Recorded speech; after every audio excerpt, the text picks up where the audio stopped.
ए ज़माने मुअज़्ज़ज़ थे आमिले क़ुरआ हो कल, और तुम ज़लील ख़ार होगे तारिक़े क़ुरआ हो कल।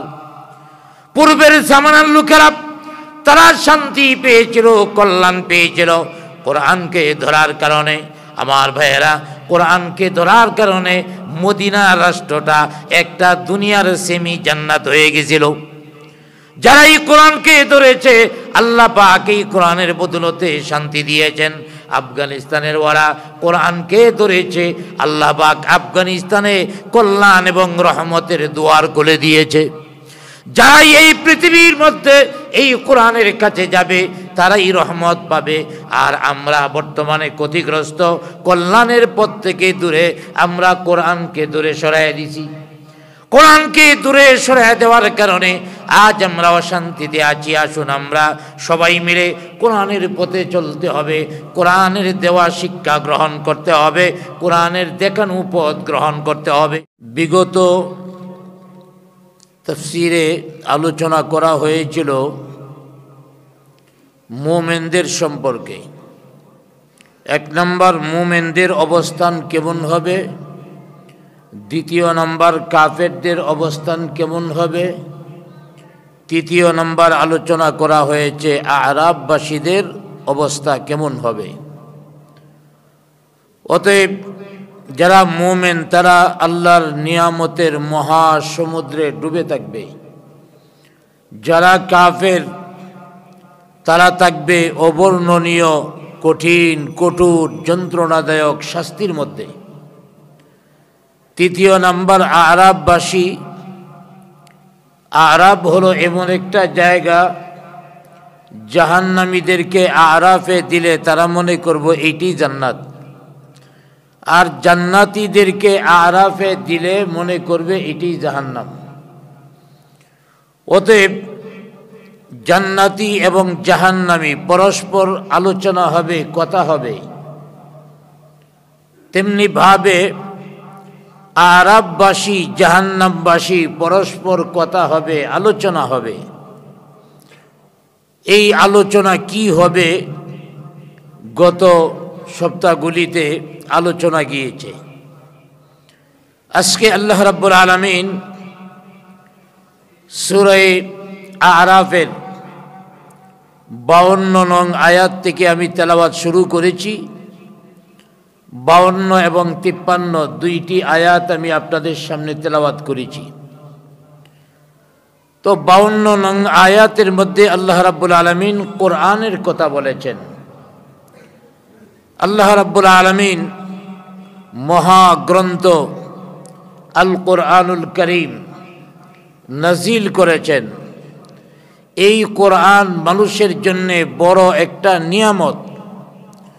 অতএব আল্লাহ পাক এই কোরআনের বৈশিষ্ট্য, কোরআনের গুরুত্ব মানুষের সামনে তুলে ধরেছেন এবং আল্লাহ পাক বুঝিয়েছেন তোমাদেরকে এমন একটি কিতাব দেওয়া হয়েছে যে কিতাবের মধ্যে মানুষের সকল প্রয়োজনীয় জিনিস, যা মানুষের জন্য প্রয়োজন, সব বিষয় সংক্ষিপ্তভাবে জ্ঞানের সাথে আলোচনা করা হয়েছে। আলহামদুলিল্লাহ বলি। অর্থাৎ মানুষের জন্য যা প্রয়োজন সব কিছু এই কোরআনুল করিমের মধ্যে আল্লাহ রাব্বুল আলামিন তুলে ধরেছেন। এই কোরআনকে যারা মানবে তারা কল্যাণের পথ পেয়ে যাবে। এই কোরআনকে যারা মানবে না তারা কল্যাণের পথ থেকে ছিটকে পড়বে। এই কোরআনকে যারা মানবে, কোরআনকে ধারণ করবে, তারা হলো ভাগ্যবান। আর যারা কোরআনকে মানতে পারবে না, সর্বশ্রেষ্ঠ কিতাব কোরআনের বিধান মানতে পারবে না, সর্বশ্রেষ্ঠ নবী, সর্বশেষ নবী মুহাম্মদুর রাসূলুল্লাহ সাল্লাল্লাহু আলাইহি ওয়াসাল্লামের অনুসরণ যারা করতে পারবে না তারা দুর্ভাগা, তারা ক্ষতিগ্রস্ত, আর এই ক্ষতিটা নিজেরাই নিজেদের জন্য করেছে। এই কোরআনের বৈশিষ্ট্যই আল্লাহ পাক এই আয়াতের মধ্যে তুলে ধরেছেন। وَلَقَدْ جِئْنَاهُمْ بِكِتَابٍ فَصَّلْنَاهُ عَلَى عِلْمٍ। আল্লাহ পাক বলছেন, আমি অবশ্যই তাদেরকে এমন কিতাব প্রদান করেছি যা পূর্ণ জ্ঞান দ্বারা বিস্তারিতভাবে আলোচনা করা হয়েছে। অর্থাৎ এই কোরআন বিস্তারিতভাবে মানুষের জন্য যা প্রয়োজন সব কিছু বলে দিয়েছে। অতএব যারাই কোরআনকে ধরবে, যারাই কোরআনের অনুসরণ করবে, আল্লাহ পাক তাদের মর্যাদা বাড়াইয়া দিবেন। কোরআনের মর্যাদা যেমন বেশি, অতএব কোরআনকে যারা অনুসরণ করবে, কোরআনের বিধান অনুযায়ী যারা জীবনযাপন করবে, আল্লাহ রাব্বুল আলামিন তাদের দামও বাড়াইয়া দিবেন। আলহামদুলিল্লাহ বলি। অতএব এই পৃথিবীতে যারাই কোরআন মেনেছে, আল্লাহ পাক তাদের দাম বাড়াইয়া দিয়েছেন। হযরতে ওমর রাদিয়াল্লাহু তাআলা আনহু, মুসলিম জাহানের দ্বিতীয় খলিফা, তিনি একবার কোথাও যাচ্ছিলেন কাফেলা নিয়ে। হযরতে ওমর রাদিয়াল্লাহু তাআলা আনহু কাফেলার সামনে আর পিছনে অসংখ্য সাহাবী কেরামের কাফেলা। হঠাৎ করে হযরত ওমর রাদিয়াল্লাহু তাআলা আনহু এক পাহাড়ের পদদেশে যায়া থেমে গেলেন, দাঁড়ায়া গেলেন। খোলা আকাশ, রৌদ্র লাগছে, এই গরমের ভিতরে দ্বিপ্রহরে দাঁড়িয়ে রইলেন। সাহাবী কেরাম সাথী যারা আছেন তারাও দাঁড়িয়ে গেলেন, যেহেতু খলিফা দাঁড়িয়ে গেছেন। অনেকক্ষণ যখন চলে গেল, আশেপাশে কোথাও কোনো কিছু দেখছেনও না, দাঁড়াবার মতো কোনো নিদর্শন সাথীরা অনুভব করেনি। তখন একজন যে জিজ্ঞেস করলেন, হে খলিফাতুল মুসলিমিন, এই পাহাড়ের পদদেশে রোদের মধ্যে আপনি দাঁড়াইলেন কেন? আপনার কারণে আমরাও দাঁড়িয়ে রইলাম, অতএব আপনি দাঁড়িয়ে আছেন কেন? হযরতে ওমর রাদিয়াল্লাহু তাআলা আনহু বলেন, আমি দাঁড়িয়েছি, আমার পূর্বের একটা কথা মনে হয়ে গেছে। আসলে মানুষ যদি তার পূর্বের ইতিহাস স্মরণ রাখে, সে ওই প্রকৃত মানুষ থাকে। এক সময় সাধারণ মানুষ ছিল, আল্লাহ পাক দয়া করে মেহেরবানি করে দেশের বড় নেতা হয়ে গেছে। এই নেতা যদি তার ওই ছোট সময়ের কথাটা মনে রাখে, তাহলে এই নেতা দুনিয়াতেও কল্যাণ লাভ করবে, আখিরাতের বিষয়েও কল্যাণ লাভ করবে। আর যদি তার অতীত ভুলে যায়, তাহলে সে দুনিয়ার মধ্যেও বিপদগ্রস্ত হবে, আখিরাতে বড় ক্ষতিগ্রস্ত হয়ে যাবে। হযরত ওমর রাদিয়াল্লাহু তাআলা আনহু বলেন, আমার একটা অতীত মনে হয়ে গেছে। সাথীগণ বললেন, কি অতীত মনে হয়ে গেছে? ওমর রাদিয়াল্লাহু তাআলা আনহু বললেন, আমি তখন ছোট ছিলাম, আমার বাবাই আমারে উট দিয়া রাখালি করার জন্য পাঠাইতো মাঠে। তো আমি উট নিয়ে মাঠের মধ্যে যাইতাম। মাঠে দুপুর বেলায় প্রচণ্ড রোদ থাকতো, সহ্য করতে পারতাম না। তো আমি উটের পিছনে যাইয়া বসে থাকতাম। যখন সূর্যটা উটের উল্টা দিকে থাকতো, আমি এই উটের পিছনে যাইয়া বসে থাকতাম, যাতে উটের ছায়াটা আমার উপরে পড়ে, রৌদ্রটা কম লাগে। কিন্তু ঘটনা হয়েছে ভিন্ন। উটে লেদায় দিত, সেনায় দিত, আমার মাথার উপরে পড়তো। উটের পিছনে যেহেতু বসছে, লেদাইলে লেদা পড়বে তার মাথার মধ্যে। আমি যখন বাড়িতে যাইতাম, আমার অবস্থা দেখে আমার বাবা বলল, ও বুকা ওমর, তোর মতো একটা বুকারে আমি জন্ম দিছি, তুই বড় হইয়া কি করে খাইবি? আমি তো তোরে নিয়ে খুব টেনশনে আছি, তুই চলবি কিভাবে? হযরতে ওমর বলেন, আমার বাবা আমাকে নিয়ে খুব টেনশন করতেন, দুশ্চিন্তা করতেন বড় হয়ে আমি কিভাবে চলব। কিন্তু আমি কোরআনকে মানার কারণে, দয়াল নবীকে মানার কারণে, কোরআনের অনুশাসন মানার কারণে, আল্লাহর বিধান মানার কারণে আল্লাহ পাক আমার মর্যাদা এতটা বাড়াইয়া দিয়েছেন। এই মাঠের মধ্যে এক সময় আমি ইরাকালি করতাম, আর এই মাঠের পাশে দিয়ে আমি হেঁটে যাই, আর এখন আমি প্রেসিডেন্ট। সুবহানাল্লাহ বলেন। এখন আল্লাহ পাক আমাকে দেশের প্রধান বানায় দিয়েছেন, প্রেসিডেন্ট বানায় দিয়েছেন। আমি হতে পারি নাই, আমাকে কোরআন বানায় দিয়েছে। সুবহানাল্লাহ বলেন। এই কোরআনের মর্যাদা অনেক বেশি। যারাই কোরআনের সাথে সম্পর্ক রাখবে আল্লাহ পাক তার মর্যাদাই বাড়ায় দিবেন। এই আয়াত শুরুই করা হয়েছে ওয়ালাকাদ জিনাহুম বিকিতাবিন ফাসসালনাহু, বিকিতাবিন ফাসসালনাহু। এই বিষয়টা অর্থাৎ আল্লাহ পাক যে অবশ্যই পূর্ণ জ্ঞান দ্বারা বিস্তারিতভাবে বলে দিবেন। বিকিতাবিন ফাসসালনাহু, বিস্তারিত আল্লাহ পাক বলে দিবেন। ফাসসালনা মানে বিস্তারিত। এই বিস্তারিত বলার অর্থটা কি? মুফাসসিরগণ বলেছেন বিকিতাবিন ফাসসালনাহু অর্থাৎ বিস্তারিতভাবে আল্লাহ পাক বলে দিয়েছেন। এর অর্থ হলো হালাল এবং হারাম আল্লাহ পাক বিস্তারিতভাবে বলে দিয়েছেন। জুড়ে বলি আলহামদুলিল্লাহ। বান্দার জন্য কোন বিষয়টা হালাল, বান্দার জন্য কোন বিষয়টা হারাম, সবচেয়ে বেশি জানেন কে? অতএব আল্লাহ যেহেতু জানেন, কারণ আল্লাহ পাক মানুষ তৈরি করেছেন, মানুষের জন্য কোনটা কল্যাণ, মানুষের জন্য কোনটা অকল্যাণ, এটা আল্লাহ পাক জানেন। জেনে বুঝেই আল্লাহ পাক কোরআন নাজিল করেছেন।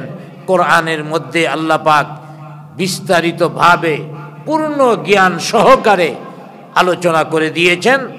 অতএব হালাল হারাম আল্লাহ পাক কোরআনে বর্ণনা করে দিয়েছেন।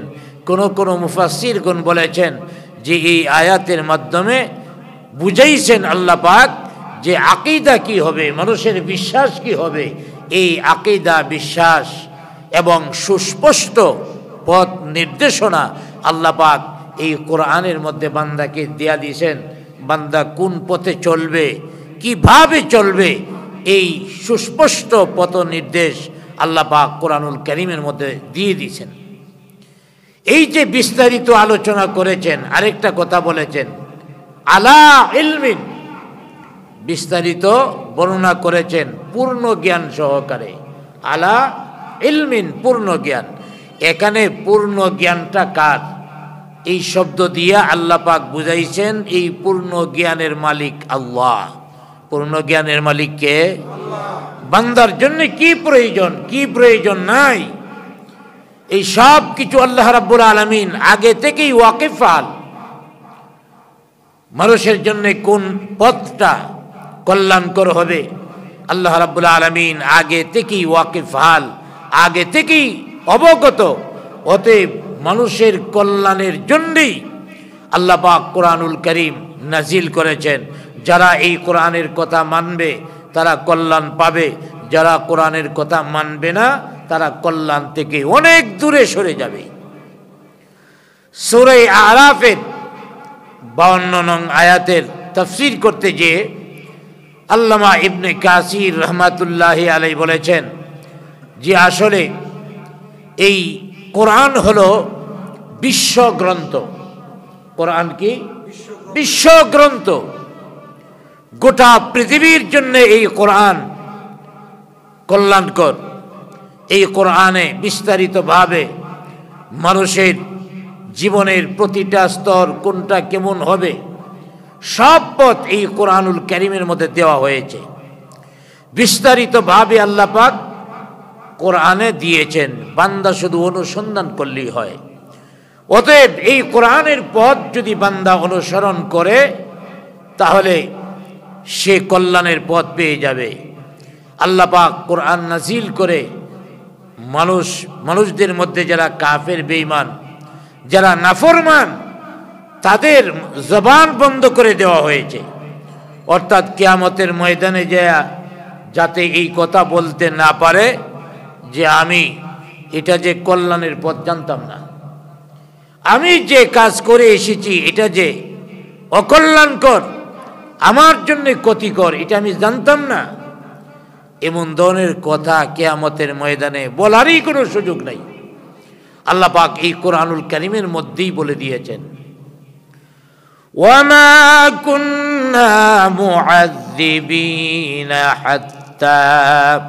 হাত্তা নাবআসা রাসূলা।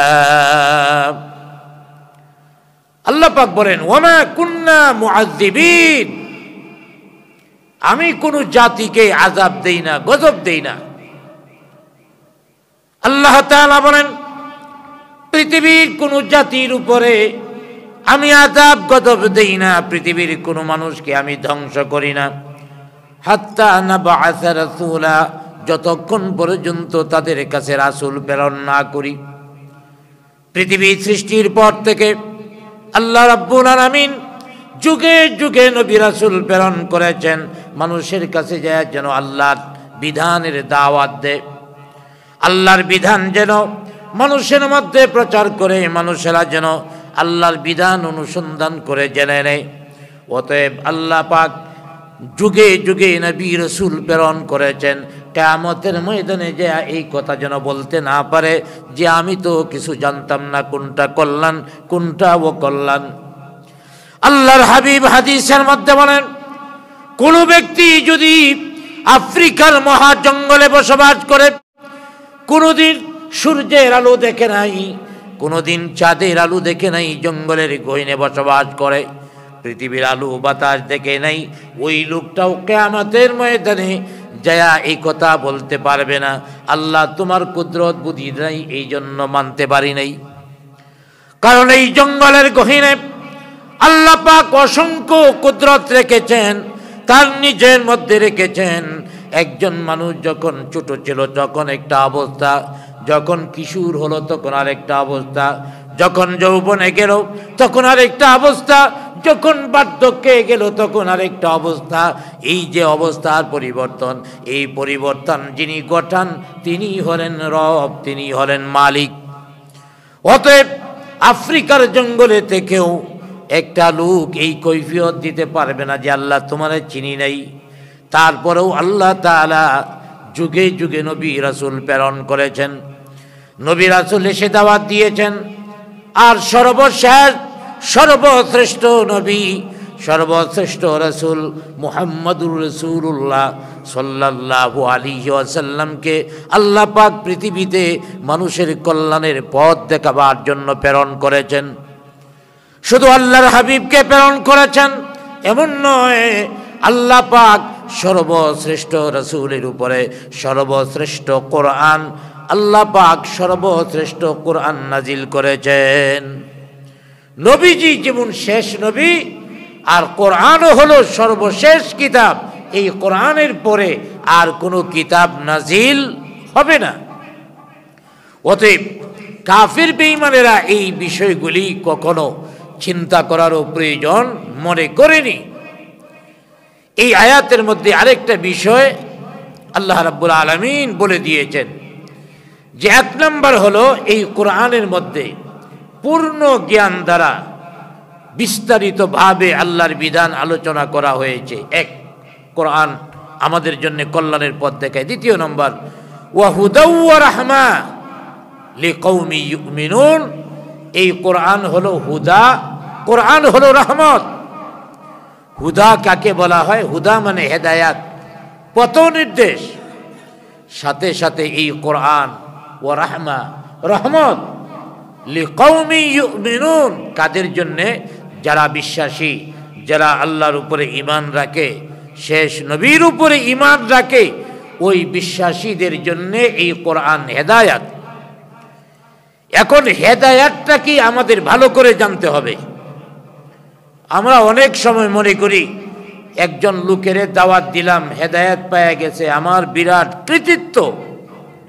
না, হেদায়েতের মালিক একমাত্র আল্লাহ। হেদায়েতের মালিক কে? আমি দাওয়াত দিব তো এটা আমার দায়িত্ব, দাওয়াত দিতেই হবে, মানুষকে কল্যাণের পথ দেখাবো। এর চেয়ে বড় মহৎ কাজ পৃথিবীর মধ্যে আর কিছুই হতে পারে না। তো আমাদের বুঝতে হবে হেদায়েতটা কাকে বলা হয়। হেদায়েত মূলত আল্লাহর নৈকট্য অর্জন করা। হেদায়েত মূলে কি? আল্লাহর নৈকট্য অর্জন করা, এটার নামই হলো হেদায়েত। আল্লাহর যত বেশি নৈকট্যশীল হতে পারবে, বোঝা গেল তত বেশি হেদায়েত পাইছে। এখন ভালো করে বুঝতে হবে হেদায়েতের পরিমাণটা কতটুকু। আল্লাহ পাকের নৈকট্য যে বান্দা অর্জন করবে, এই নৈকট্যের মধ্যে স্তর আছে না নাই? বিভিন্ন স্তর আছে। যেমন শেষ নবী মুহাম্মদুর রাসূলুল্লাহ সাল্লাল্লাহু আলাইহি ওয়াসাল্লামের মর্যাদা আল্লাহর কাছে যতটুকু, অন্য নবীদের মর্যাদা কি এতটুকু? আমরা পৃথিবীতে মুসলমান যারা আছি, মুসলমানদের মধ্যে কারো আমল কম, কারো আমল বেশি। অতএব প্রত্যেকেই নিজ নিজ আমল অনুযায়ী তার মর্যাদা বাড়বে। তার মর্যাদা বাড়বে মানে আল্লাহর নৈকট্য অর্জন করবে। যে যত বেশি হেদায়াত অর্জন করবে, যে যত বেশি নেক আমল করবে, এই লোকটা তত বেশি আল্লাহর নৈকট্য অর্জন করবে। তাইলে আল্লাহর নৈকট্য অর্জনের মধ্যে বিভিন্ন স্তর আছে, মাকাম আছে। আল্লাহর নৈকট্য অর্জনের মধ্যে যেহেতু মাকাম আছে, তাইলে বোঝা গেল হেদায়েতের মধ্যেও মাকাম আছে। কারণ হেদায়েত ছাড়া তো আল্লাহর নৈকট্য অর্জন করা যায় না। হেদায়েত মানে আল্লাহর নৈকট্য অর্জন করা। আর যে যত বেশি হেদায়েত অর্জন করবে, সে তত বেশি নৈকট্য, আল্লাহর নৈকট্য অর্জন করবে। অতএব হেদায়েত বেশি বেশি অর্জন করতে হবে। হেদায়েতের মধ্যে বিভিন্ন স্তর রয়েছে। এই জন্যে আল্লাহ রাব্বুল আলামিন বান্দা যেন বেশি বেশি আল্লাহর কাছে হেদায়েত চায়, হেদায়েতের স্তরে যেন বান্দায় উন্নীত হয়। এই জন্য আল্লাহ পাক বিরাট একটা কায়দা করে দিয়েছেন, সেটা হলো প্রতিটা নামাজের প্রতিটা রাকাতে আল্লাহ পাক আল্লাহর কাছে বান্দাকে হেদায়েতের দোয়া শিক্ষা দিয়েছেন। সুবহানাল্লাহ বলেন। সূরা ফাতিহার মধ্যে একটা আয়াত, ইহদিনাস সিরাতাল মুস্তাকিম, ইহদিনাস সিরাতাল মুস্তাকিম। হে আল্লাহ, আপনার কাছে সরল সহজ পথ চাই। আল্লাহর কাছে কি চাই? সরল সহজ পথ চাই। ইহদিনা মানে হেদায়েত চাই, অর্থাৎ আমারে সরল সঠিক পথের নির্দেশনা দাও, পথ দেখাও। অতএব 5 ওয়াক্ত নামাজে প্রতি রাকাতে সূরা ফাতিহা আছে না নাই? প্রতি রাকাতে সূরা ফাতিহা আছে। প্রতিটা রাকাতে একটু চিন্তা করে দেখেন, আমরা যা নামাজ পড়ি প্রতি রাকাতে আমরা ইহদিনাস সিরাতাল মুস্তাকিম বলি। কেন বলি? হেদায়েতের স্তরের কোনো সীমা নাই। আমি যতবার আল্লাহর কাছে দোয়া করব, ততবার আমার হেদায়েতের স্তর বাড়বে। আবার আল্লাহর কাছে চাইলাম, তাও নামাজের মাধ্যমে।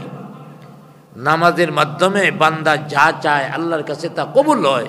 নামাজের ভিতরে আল্লাহ শিখাইয়া দিতেন, তোমরা বেশি বেশি ইহদিনাস সিরাতাল মুস্তাকিম তোমরা প্রতিটা রাকাতে পড়ো। অতএব বান্দা এই দোয়া সূরা ফাতিহার মাধ্যমে করতে থাকে, আল্লাহ তোমার কাছে হেদায়েত চাই। যতবার চাইতেছে ততবার তার হেদায়েতের মাকাম বা হেদায়েতের স্তর উন্নীত হতে থাকে। আর হেদায়েতের স্তর যত বেশি উন্নীত হবে, আল্লাহর কাছে লোকটার মর্যাদার স্তর তত বেশি বেড়ে যাবে। অতএব বোঝা গেল আল্লাহর নৈকট্য অর্জন করতে হলে হেদায়েত অর্জন করতে হবে। হেদায়েতের মাকাম যত স্তর উন্নীত হবে, আল্লাহর নৈকট্যের স্তর বান্দার জন্যে আল্লাহর কাছে তত বেশি উন্নীত হবে। অতএব বোঝা গেল আমরা আল্লাহর কাছে এইভাবে সবসময় দোয়া করব। নামাজে তো দোয়া করি। এই হেদায়েত এক নম্বর হলো হেদায়েতের পথ সবাই অনুসন্ধান করতে হবে, সবসময় অনুসন্ধানে থাকতে হবে। আর দ্বিতীয় নাম্বার, নামাজের মধ্যে আল্লাহ শিক্ষা দিয়েছেন, সেটা তো আমরা পড়তেই হবে। তৃতীয় নাম্বার, নামাজ ছাড়াও আল্লাহর কাছে হেদায়েতের জন্য দোয়া করতে হবে, আল্লাহ তুমি হেদায়েত দান করো। এই হেদায়েতের মধ্যে বিভিন্ন স্তর আছে। একবারে প্রাথমিক স্তর কোনটা এবং সবচেয়ে সর্বশেষ স্তর কোনটা? হেদায়েতের মধ্যে বহু স্তর। কত স্তর সেটা কেউ বলতে পারবে না। হাজার হাজার লক্ষ লক্ষ কোটি কোটি মিলিয়ন ট্রিলিয়ন স্তর হতে পারে। এর মধ্যে সর্বনিম্ন স্তর কোনটা আর হেদায়েতের সর্বোচ্চ স্তর কোনটা?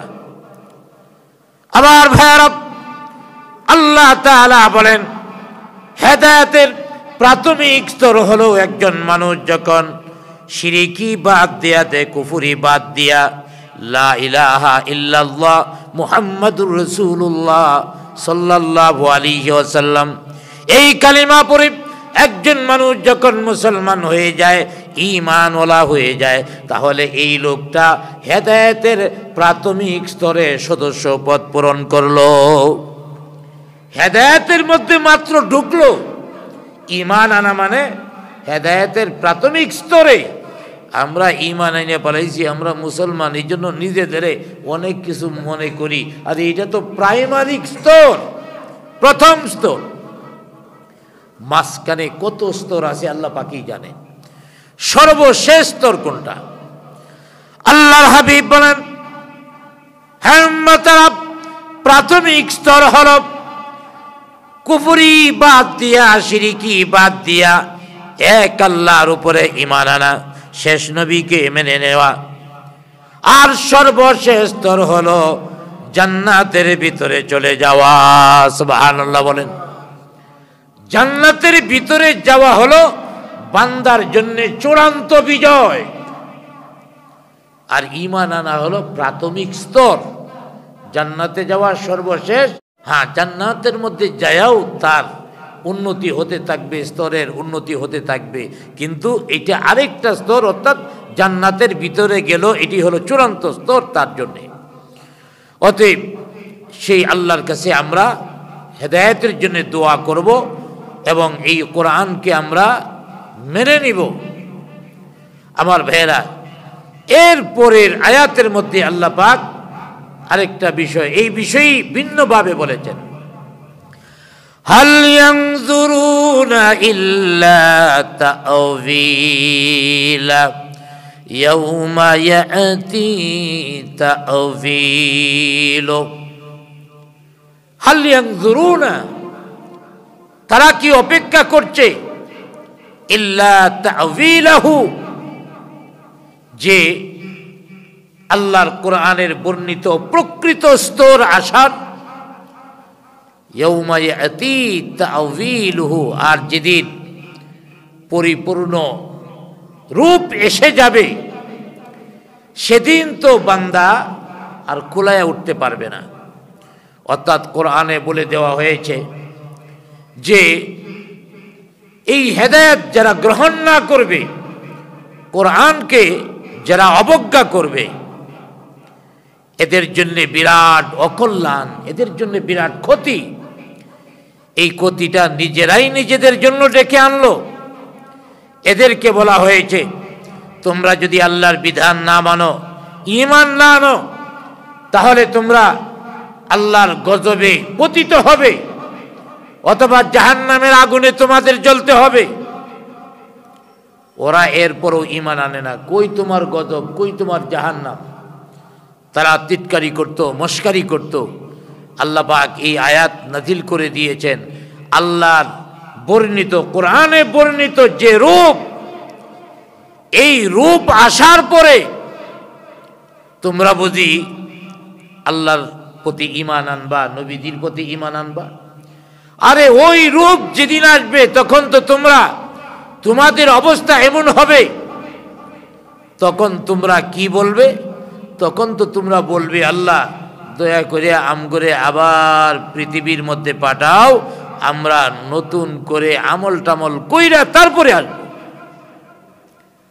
আমার ভাইয়েরা, এই কঠিন জাহান্নামের মধ্যে তারা ডুববে। সেদিন আল্লাহ পাক তাদের কি বলবেন জানেন? যে তোমরা যেমন আমারে ভুলে গেছিলা, আমিও তোমাদের ভুলে গেছি। বান্দা জীবন আল্লাহরে বলছে, আল্লাহও বান্দারে ভুলে গেছেন। আল্লাহ পাক অন্য জায়গার মধ্যে বলেন, ওয়ামান আ'রাদা আন যিকরি ফাইন্না লাহু মাঈশাতান দানকা ওয়া নাহশুরুহু ইয়াওমাল কিয়ামাতি আ'মা ক্বালা রাব্বি লিমা হাশারতানি আ'মা ওয়া ক্বাদ কুনতু বাসীরা। আবার ভাইরা, আল্লাহ পাক বলেন, ওয়ামান আ'রাদা আন যিকরি, যারা আমার জিকিরকে, আমার বর্ণনাকে, অর্থাৎ আমার কোরআন থেকে যারা দৃষ্টি ফিরায় নিয়েছিল, যারা আমার কোরআনকে অবজ্ঞা করেছে, আমার কোরআন থেকে দৃষ্টি ফিরায় নিছে, তাদের জন্য দুইটি শাস্তির ব্যবস্থা আমি করে রেখেছি।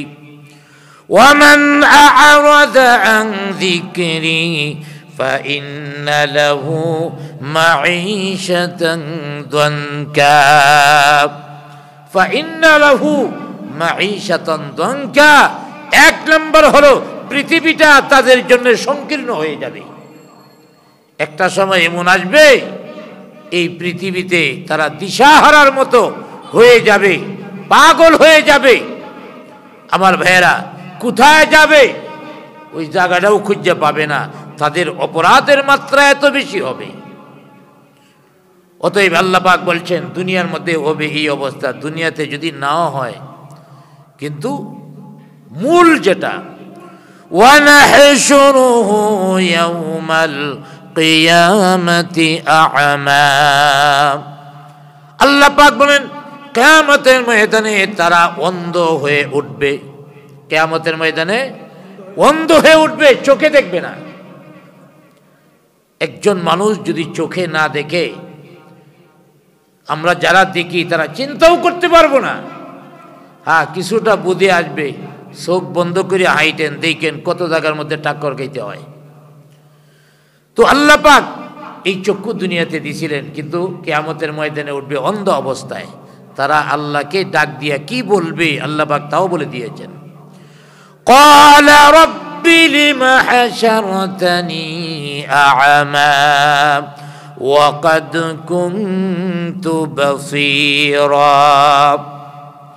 আল্লাহ তাআলা, আমরা যখন দুনিয়ার মধ্যে ছিলাম, দুনিয়ার মধ্যে আমরা ছিলাম চক্ষুষ্মান, দুনিয়ার মধ্যে আমরা দেখতে পেতাম, কিন্তু আজকে আমরা দেখতে পাইতেছি না, অন্ধ হয়ে উঠছি।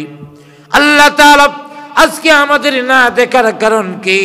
আজকে আমরা দেখতে পারতেছি না কেন, অন্ধ কেন? আল্লাহ রাব্বুল আলামিন তখন তাদেরকে কিয়ামতের ময়দানে জবাব দিবেন।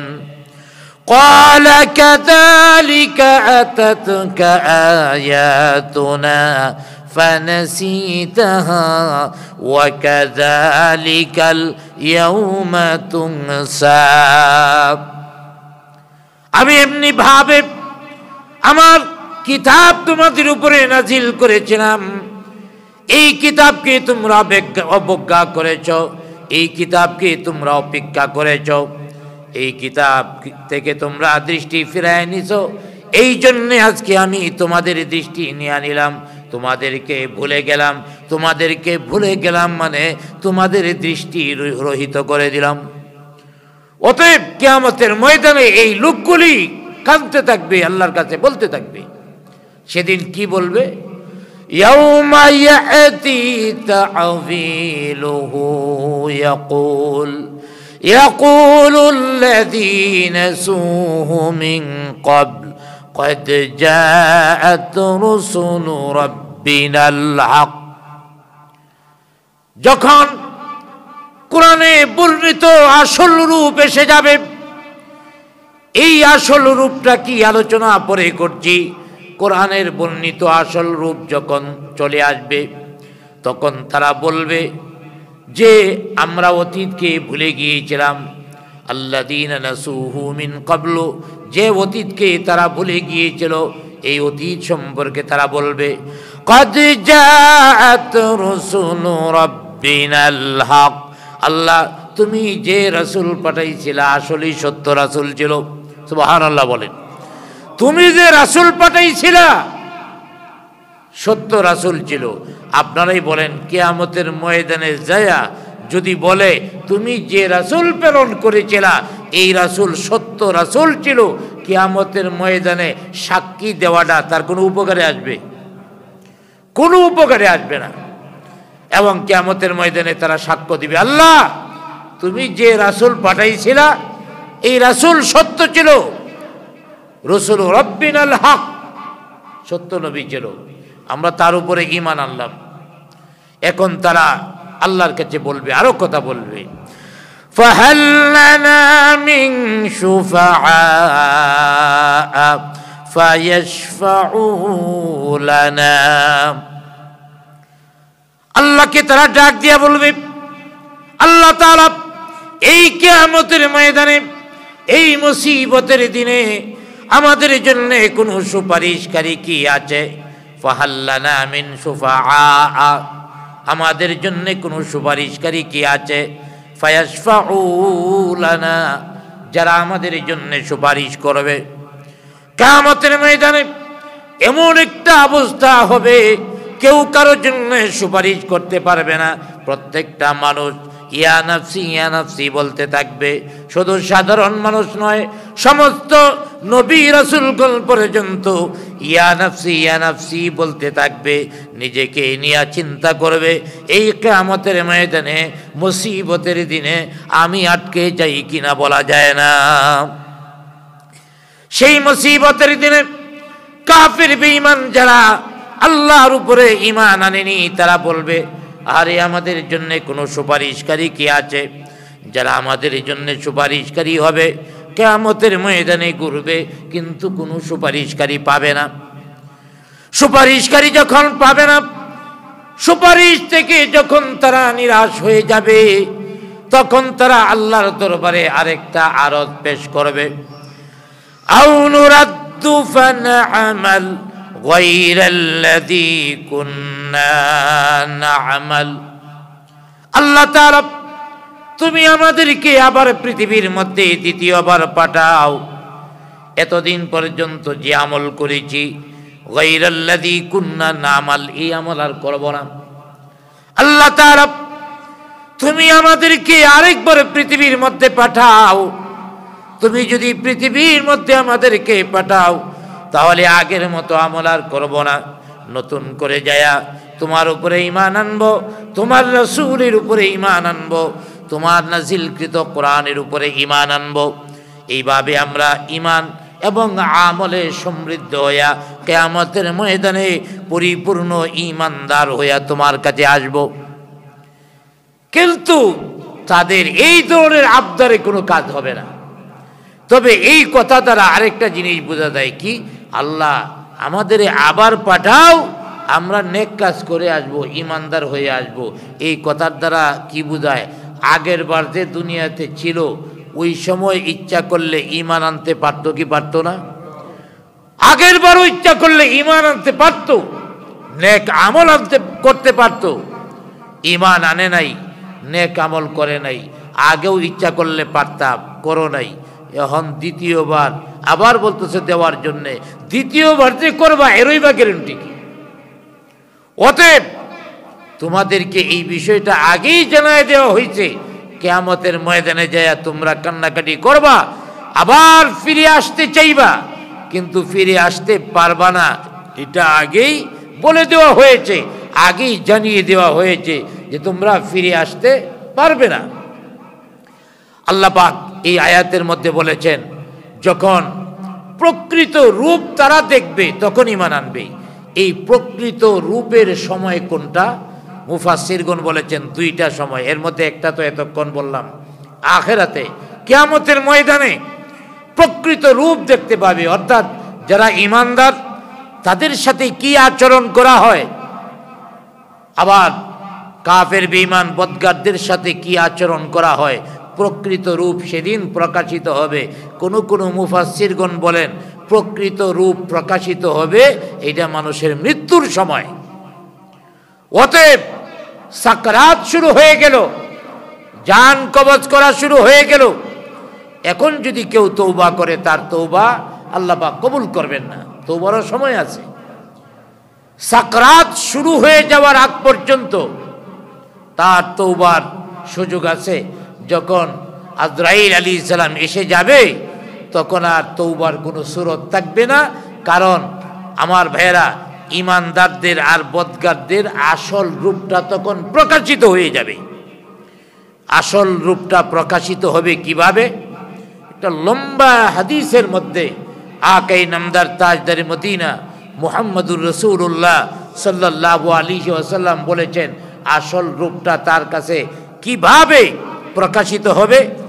লোকটা যদি আল্লাহওয়ালা হয়, পরহেজগার, মুত্তাকিন হয়, তার কাছেও আসল রূপ প্রকাশিত হবে। লোকটা যদি কাফের বেঈমান হয় তার কাছেও আসল রূপ প্রকাশিত হবে।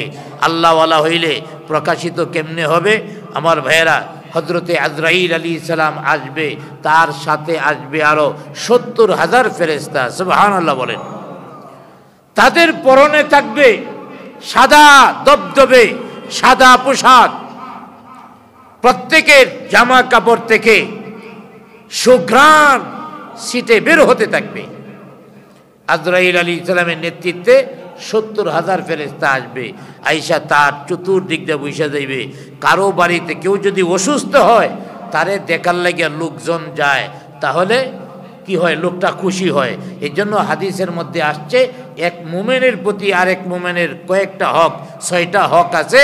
এর মধ্যে একটা হক হলো অসুস্থ হয়ে গেলে রুগী দেখতে যাওয়া। এই দেখতে যাওয়ার সময় সাবলীল ভাবে যাওয়া, চিরা ভরা কাপড় পরে না যাওয়া। তাইলে কইব আমারে মূল্যায়ন করেন, এই লোকটা চিরা ভরা কাপড় পরে আইছে। আবার একেবারে অস্বাভাবিক সাজগোছনা, তাইলে মনে করবো আমি অসুস্থ হয়েছি আর হে কি খুশিতে বাঁচে না। তো সাধারণ পোশাক যেটা সাদা শান্তির প্রতীক, আজরাইলগণ সেই সাদা পোশাক পরে আসবে। তাদের সাথে তার জন্য কাফনের কাপড় থাকবে। একটা লোক যখন মারা যায়, দুনিয়ার মানুষেরা তাকে দাফন করার জন্য সব ধরনের আয়োজন শুরু করে দেয়। কোনো মানুষ বাঁশ আনার জন্য চলে যায়, কেউ কাফনের কাপড় আনার জন্য চলে যায়, কেউ চাটাই আনার জন্য চলে যায়, কেউ কবর খনন করার জন্য লোক আনতে চলে যায়। আবার ভাইয়েরা, দুনিয়ার মধ্যে যেমন কাফনের কাপড় আনতেও কেউ কেউ যায়। একজন মুমিন যখন মারা যায় তাকে নিয়ে আসমানের মধ্যে অনেক আয়োজন শুরু হয়ে যায়। আকাশ থেকে ৭০,০০০ ফেরেশতার একটা বাহিনী নিয়ে হযরতে আজরাইল আলাইহিস সালাম আসেন। তাদের পরনে থাকবে সাদা পোশাক, তাদের কাছে একটা কাফন থাকবে। আমার ভাইয়েরা, দুনিয়ার মানুষেরা লাশটাকে কাফন দিয়া মোড়ায়, আর উপরের ফেরেশতারা তার রূহটাকে কাফন দিয়া মোড়ায়। সুবহানাল্লাহ বলি। আবার ভাইয়েরা, ঈমানদার নেককারের কাছে প্রথম আসে, আয়েশা মাতার কাছ দিয়া আজরাইল আলাইহিস সালাম বসে যায়। তার চতুর্পার্শ্বে একজনের উপরে আরেকজন, একজনের উপরে আরেকজন চতুর্দিকে বসে যায়। ওই লোকটা দেখা খুশি হয়ে যায়, আমার বাড়িতে আজকে এত মেহমান, আমি অসুস্থ, আমাকে দেখার জন্য সবাই এসেছে। আবার ভাইয়ারা, সবার মুখের মধ্যে হাসি থাকবে, তাদের জামা কাপড় থেকে সুঘ্রাণ আইসা ওই লোকটার নাকে লাগবে। অর্থাৎ ওই সময় আর নতুন করে তওবা কবুল হয় না। লোকটা তো নেককার আল্লাহওয়ালা, লোকটা দেখবে আমার দিকে তাকায় আর সবাই মিটি মিটি হাসে।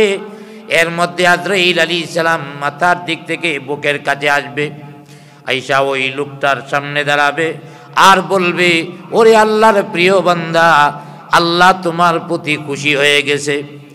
তুমি যেমন আল্লাহর প্রতি খুশি ছিলে, আল্লাহ তাআলা তোমার প্রতি রাজি হয়ে গেছে, খুশি হয়ে গেছে। আল্লাহ পাক পাঠাইছে তোমাকে নিয়ে যাওয়ার জন্যে। তোমাকে যদি আমরা নিয়ে যাই তাহলে এই যে আমার হাতের মধ্যে দেখো জান্নাত, এই জান্নাতের ভিতরে তুমি থাকবা। তোমার মৃত্যু হলে এই জান্নাতে থাকবা। জান্নাতের মডেলটা এই হাতের মধ্যে থাকবে। হাতের মধ্যে থাকায়া ওই লোকটা জান্নাত দেখিয়া এত অভিভূত হবে, যা দুনিয়ার মধ্যে এত আনন্দিত কখনো হয়নি। এই লোকটা খুশি হইয়া কয়, এটা আমার জন্যে? কয়, হ্যাঁ তোমার জন্য দেওয়া হবে, এর চেয়ে আরো বেশি দেওয়া হবে। এবার আজরাইল আলাইহিস সালাম বলবে, এখন আল্লাহ পাঠাইছে তোমার জানটা কবজ করার লাগিয়া, বলছে তোমার থেকে অনুমতি নিতে। অতএব তুমি যদি অনুমতি দাও তোমার জানটা কবজ করব। আর যদি আরো কিছুদিন থাকতে চাও, থাকবো তো নাই টেস্ট করে, আরো কিছুদিন যদি থাকতে চাও থাকতে পারো।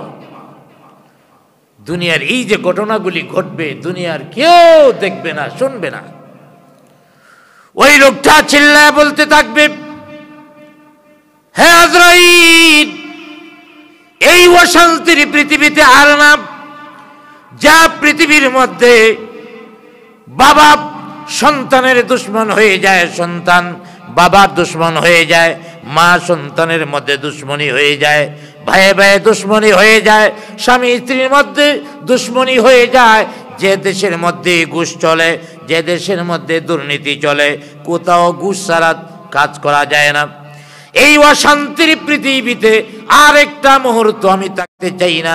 আমার জানটা কবজ করে আমাকে আল্লাহর তৈরি এই জান্নাতে যাওয়ার সুযোগ করে দাও। অতএব কোন মুফাসসিরগণ বলেছেন, আল্লাহর প্রকৃত রূপ, কোরআনে বর্ণিত যে প্রকৃত অবস্থা হবে, এই প্রকৃত অবস্থা হলো এটা হলো ঈমানদারদের জন্য প্রকৃত অবস্থা। আর কাফেরদের জন্য প্রকৃত অবস্থা কি? কাফেরদের জন্য আজরাইল আসবে, সেলার শর্ট গায়ে দিবে, কালার হবে কালো, আমগুর বাংলাদেশের র্যাবের পোশাকের মতো। অতএব কালো পোশাক, এই লোকটার রুহ কিন্তু উপরে নিয়ে যাবে, তার জন্য একটা কাপড় নিয়ে আসবে। এই কাপড় হলো সেলার শর্ট, যা থেকে দুর্গন্ধ বের হতে থাকবে।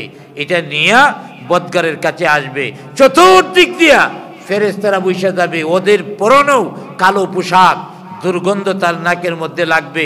আমার ভাইয়েরা, ফেরেশতারা বড় বড় চোখ করে তার দিকে তাকায়া থাকবে। এই সময় তওবা করলে তওবা কবুল হবে না। এই দৃশ্যগুলি আমরা দুনিয়ার মানুষেরা দেখি না।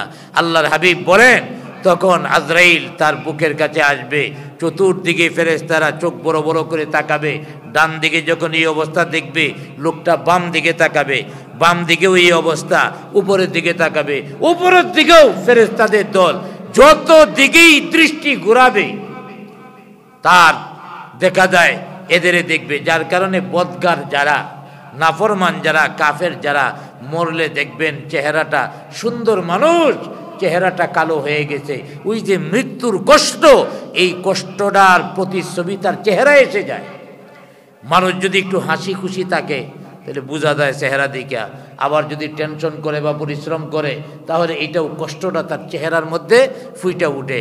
ওদের দেখবেন একজন কালো মানুষ কিন্তু ঈমানওয়ালা, আমলওয়ালা কালো মানুষ মারা গেছে, কিন্তু চেহারার মধ্যে কি যেন একটা নূর ভাসতেছে, ঝলঝল করতেছে চেহারাটা। আবার দেখা যায় অনেক সুন্দর, তারপরেও ঈমান নসিব হয় নাই, চেহারাটা কালো হয়ে যায়, মলিন হয়ে যায়। অতএব ঈমানের কারণে এটা এমন হয়। হযরত আজরাইল আলাইহিস সালাম বুকের কাছে বসে বলবে, ও নাফরমান, আল্লাহর বিধান তোমার কাছে ভালো লাগে না, কোরআন তোমার কাছে ভালো লাগে নাই, শেষ নবীর অনুসরণ তোমার কাছে ভালো লাগে নাই, আল্লাহর নাফরমানি সারা জীবন করেছো, আল্লাহর প্রতি তুমি অসন্তুষ্ট ছিলা, আল্লাহ তোমার প্রতি অসন্তুষ্ট হয়ে গেছে। আল্লাহ পাক আমাকে পাঠাইছে তোমার রূহটা কবজ করার জন্যে। অতএব তোমার রূহটা কবজ করার পরে এই দেখো আমার হাতের মধ্যে আল্লাহর তৈরি জাহান্নামে তুমি থাকবা। তো মুফাসসিরগণ যে বলেছেন, আয়াতের প্রকৃত রূপ দেখে কি কাফেররা ঈমান আনবে? আরে আয়াতের প্রকৃত রূপ যখন প্রকাশিত হবে, এটা যদি দুনিয়ার আযাব গজব হয় তখনও তওবা করার সময় নাই। আর যদি স্বাভাবিক মৃত্যু হয়, এই মৃত্যুটার সময়ও কোরআনের প্রকৃত রূপ আসবে। ঈমানদারদের জন্য ঈমানদারদের অনুযায়ী আচরণ, কাফের বেঈমান নাফরমানদের সাথে এই তাদের আমল অনুযায়ী আচরণ করা হবে। তাইলে এই আয়াত দ্বারা এটাই বোঝানো হয়েছে যে আয়াতের প্রকৃত রূপ দেখে কি কাফেররা ঈমান আনবে? আরে প্রকৃত রূপ যখন দেখবে তখন তো তারা মারা যাবে অথবা কিয়ামতের ময়দানে উঠবে। মুফাসসিরগণ দুইটা অবস্থা, তো মারা যাওয়ার সময় তওবা কবুল হয় না, আর কিয়ামতের ময়দানে চলে যাওয়ার পরে আর ফিরে আসারও সুযোগ নাই, কেউ সুপারিশও করবে না, তওবাও কবুল হবে না। অতএব এর আগেই এই কোরআনের বিধান মানতে হবে। এবং এই আয়াতের শেষ অংশে আল্লাহ পাক বলেছেন ওয়াদাল্লা আনহুম মা কানু ইফতারুন, সেদিন অর্থাৎ তাদের সাথে কোরআনের প্রকৃত রূপ যখন সংগঠিত হবে তখন তাদের বানানো যত মিথ্যা রটনা থাকবে সব শেষ হয়ে যাবে, কোনো কিছু কাজে আসবে না। এই মিথ্যা রটনা কি? এই আয়াতের মধ্যে যে বলছেন ওয়াদাল্লা আনহুম মা কানু ইফতারুন, যে তাদের মিথ্যা রটনা সব দূর হয়ে যাবে, তাদের থেকে সরে যাবে, অর্থাৎ এইগুলি দিয়া তাদের কোনো উপকার হবে না। এই মিথ্যা রটনা কি? মুফাসসিরগণ বলেছেন মিথ্যা রটনা হলো এই আয়াত দ্বারা বোঝানো হয়েছে কাফের বেঈমানেরা নিজেদের হাতে মূর্তি বানাইছে। যারা মুশরিক পৌত্তলিক নিজেদের হাতে মূর্তি বানায়া এই মূর্তির সামনে মাথা নত করে তারপরে সেজদা করেছে, এই মূর্তিকে সম্মান করেছে। যখন কোরআনের প্রকৃত রূপ আসবে অর্থাৎ মরার সময় অথবা কিয়ামতের মাঠে যখন উঠবে, দুইটা থেকে যে কোনো একটা যদি ধরি, তখন এই যে কাফের বেঈমান যারা মূর্তি বানায়া তারা এই মূর্তির পূজা করছে, এই মূর্তিগুলি তাদের কোনো উপকার করতে পারবে? তাদের কোনো উপকার করতে পারবে না, অর্থাৎ তারা হারিয়ে যাবে। তারা যাদের ইবাদত করেছে তারা হারিয়ে যাবে। আর পক্ষান্তরে যারা কোরআনের বিধানের অনুসরণ করেছে, আল্লাহ তাআলা যে কোরআন নাজিল করেছেন এই কোরআনের প্রতি বিশ্বাস স্থাপন করেছে, কোরআন অনুযায়ী জীবন যাপন করেছে, কোরআন পরিবারে বাস্তবায়ন করেছে, সমাজে বাস্তবায়ন করেছে, রাষ্ট্রে বাস্তবায়ন করার জন্যে সর্বোচ্চ চেষ্টা করেছে, আল্লাহ তাআলা তাদের অবস্থাটা এমন করবেন তারা তাদের কোনো অশান্তি কোনো অকল্যাণ গ্রাস করবে না। পক্ষান্তরে যারা আমার ভাইয়েরা নিজেদের হাতে এই মূর্তি বানায় ইবাদত করেছে, এই মূর্তি তাদের কোনো কাজে আসবে না, কিন্তু কিয়ামতের ময়দানে আল্লাহর বিধান পালন করার জন্যে আল্লাহ তাআলা তার জন্যে উপকারে আসবে। নবীজি তার জন্য সুপারিশ করবে এবং কোরআন নিজেও তাদের জন্য সুপারিশ করবে। জোরে বলি আলহামদুলিল্লাহ। এই যে যারা কোরআনের মহব্বতে তাফসীর মাহফিলের মধ্যে এসে বসে যান, কোরআনের আলোচনার মধ্যে বসে যান, আমার ভাইয়েরা এটা কোরআনের মহব্বতই হয়ে থাকে। আর যারা কোরআনকে মহব্বত করবে কিয়ামতের ময়দান কোরআন তাদেরকে ছেড়ে যাবে না। মূর্তিরা যেমন তাদের ছেড়ে চলে যাবে, শয়তান তাদের ছেড়ে চলে যাবে, কোরআনওয়ালাদের ছেড়ে যাবে না, বরং কোরআনওয়ালাদের সাথে কবরে ঢুকবে, কোরআনওয়ালাদের সাথে ফুলসেরাতে থাকবে, কোরআনওয়ালাদের সাথে কিয়ামতের মাঠে থাকবে। এই কোরআন তার পক্ষে আল্লাহর কাছে সুপারিশ করবে। সুবহানাল্লাহ বলে। অতএব মুফাসসিরগণ বলেছেন যে এক নাম্বার হলো ওরা কাফের বেঈমানেরা মুশরিকেরা পুত্তলিকেরা যে মূর্তিগুলির মিথ্যা রটনা করেছে ইবাদত করেছে কোনো কাজে আসবে না। ইমাম রাজি রহমাতুল্লাহ আলাইহি এই আয়াতের তাফসীর এভাবে করেছেন যে আসলে ওরা ইচ্ছা করলে দুনিয়ার মধ্যে ঈমান আনতে পারতো, কারণ এখন বলতেছে আরেকবার পাঠাও তাইলে ঈমান আনবো। অতএব এরা আগে ইচ্ছা করলে ঈমান আনতে পারতো, এরা ঈমান না আনে নিজেদেরকে চরম ক্ষতির মধ্যে ফেলে দিয়েছে, নিক্ষেপ করেছে, আর নিজেদের ক্ষতিটা নিজেরাই করেছে, অন্য কেউ করে নাই, বরং নিজেদের ক্ষতিটা নিজেরাই করেছে। অতএব আমার ভাইয়েরা আমাদের সামনে সেই কোরআন আছে না নাই? নবীজি চলে গেছেন, নবীজির উপরে যে কোরআন নাজিল হয়েছে কেন নাজিল হয়েছে, মানুষ কিভাবে চলবে, মানুষ তার ব্যক্তিগত জীবন কিভাবে চালাবে, কোরআনে আছে বিস্তারিতভাবে আল্লাহ পাক আলোচনা করে দিয়েছেন। কিভাবে পরিবার চালাবে, কিভাবে সমাজ চালাবে, কিভাবে রাষ্ট্র চালাবে, সব কিছু কোরআনে আছে। এই কোরআন দিয়েছেন প্রেসক্রিপশন হিসাবে। আমার ভাইয়েরা ডাক্তারের কাছে গেছেন, ভিজিট দিয়া ডাক্তারের কাছে দেখাইছেন, রুগীরে প্রেসক্রিপশন একটা দিয়া দিছে। এখন ওষুধ যদি ডাক্তারের প্রেসক্রিপশন অনুযায়ী না খান তাহলে রোগ ভালো হওয়ার সম্ভাবনা আছে? ওষুধ খাইতে হবে, শুধু ডাক্তার দেখাইলে রোগী ভালো হয় না। আমার ভাইয়েরা আল্লাহ পাক আল্লাহর নবীর কাছে প্রেসক্রিপশন দিয়েছেন। এই প্রেসক্রিপশন যারা মেনে চলবে ওরাই সফলতা অর্জন করবে। আমাদের কাছে প্রেসক্রিপশন দুইটা, একটা আল্লাহর দেওয়া কোরআন, আর একটা হলো এই কোরআনের ব্যাখ্যা করেছেন নবীজি, যাকে বলা হয় হাদিস। এই কোরআন এবং হাদিস আমাদের সামনে আছে। যতদিন পর্যন্ত কোরআন এবং হাদিস অনুযায়ী আমার ব্যক্তিগত জীবন, আমার পারিবারিক জীবন, আমার সামাজিক জীবন, আমার রাষ্ট্রীয় জীবন যতদিন পর্যন্ত কোরআন হাদিস অনুযায়ী না হয় ততদিন পর্যন্ত আমরা নিজেদেরকে কল্যাণের পথে নিয়ে যেতে পারবো না, জাতি কল্যাণ পাবে না। অতএব কল্যাণ যদি পাইতে হয় আল্লাহর দেওয়া পথের দিকে এগিয়ে যেতে হবে। ওই তন্ত্রমন্ত্র কালমাট বলেন আর গণতন্ত্র বলেন আর যত কিছু বলেন, এই সমস্ত তন্ত্র মন্ত্র দিয়া শান্তি আসবে না।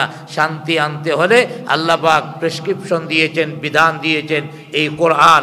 কোরআনের কাছে যে যত বেশি যাবে সে তত বেশি শান্তি পাবে। জুড়ে বলি আলহামদুলিল্লাহ। তাই তো এক কবি বলেছেন, এ জামানে মুআজ্জাজ थे आमिले कुरआ होकर और तुम जलील खार होगे तारिक़े कुरआ होकर। পূর্বের জামানার লোকেরা তারা শান্তি পেয়েছিল, কল্যাণ পেয়েছিল কোরআনকে ধরার কারণে। আমার ভাইয়েরা কোরআনকে ধরার কারণে মদিনা রাষ্ট্রটা একটা দুনিয়ার সেমি জান্নাত হয়ে গেছিল। যারা এই কোরআনকে ধরেছে আল্লাহ পাক এই কোরআনের বদৌলতে শান্তি দিয়েছেন। আফগানিস্তানের ওরা কোরআনকে ধরেছে, আল্লাহ পাক আফগানিস্তানে কল্যাণ এবং রহমতের দুয়ার খুলে দিয়েছে। যারা এই পৃথিবীর মধ্যে এই কোরআনের কাছে যাবে তারাই রহমত পাবে। আর আমরা বর্তমানে ক্ষতিগ্রস্ত, কল্যাণের পথ থেকে দূরে আমরা কোরআনকে দূরে সরাই দিছি। কোরআনকে দূরে সরাই দেওয়ার কারণে আজ আমরা অশান্তিতে আছি। আসুন আমরা সবাই মিলে কোরআনের পথে চলতে হবে, কোরআনের দেওয়া শিক্ষা গ্রহণ করতে হবে, কোরআনের দেখানো পথ গ্রহণ করতে হবে। অতএব এই কোরআন অনুযায়ী আমাদের জীবন যেন চালাতে পারি, আমাদের পারিবারিক জীবন যেন চালাতে পারি, সামাজিক জীবন যেন চালাতে পারি, রাষ্ট্রীয়ভাবে কোরআন যেন বাস্তবায়িত করতে পারি। আল্লাহ পাক তৌফিক দান করুন। সকলে বলি আমিন।